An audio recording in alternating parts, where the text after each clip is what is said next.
爱生活，爱美食。大家好，我是小丽。我们今天来做一道非常好吃的中式酥皮小点心，吃上一口又酥又香，做法也是特别简单，一看就会。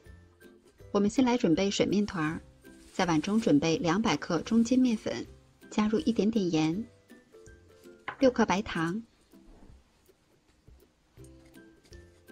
大致拌匀。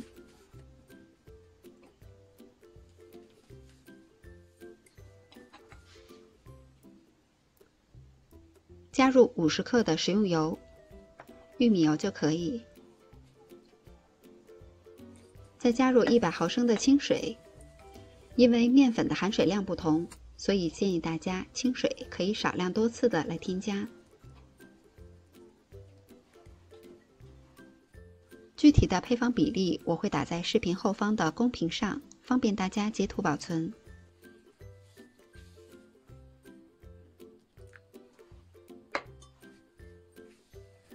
调成这样没有干面粉的状态，再用手合成面团。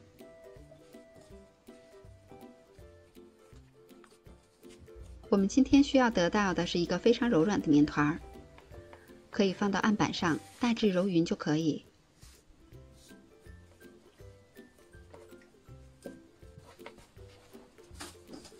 然后用保鲜膜包好，醒面30分钟。我们再来准备油面团。在碗中准备130克的中筋面粉，加入70克糖粉，2.5克的红曲米粉。如果家里没有的话，也可以不放，那样做出来就是没有颜色的，但是不会影响口感。大致拌匀以后，加入75克的玉米油，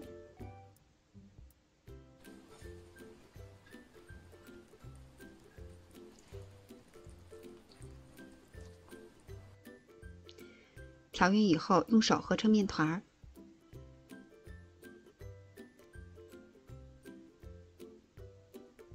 成团就可以。然后同样的盖好，放到一旁醒面20分钟左右。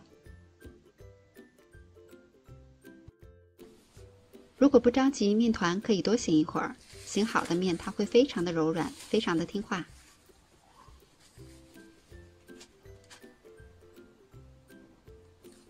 可以直接分成2份儿，把它搓成长条，均匀的分成小剂子。这些面我一共做了18个小点心。取出一个小剂子，把它压扁，做出小窝窝的形状，再放入比它体积小一点的油酥面，捏合封口。都包好了以后不需要醒面，我们取最先做好的小面剂，把封口处朝上先压一下，再用擀面杖轻轻地擀成椭圆形，可以尽量擀得薄一些，这样做出来的颜色会更加的漂亮。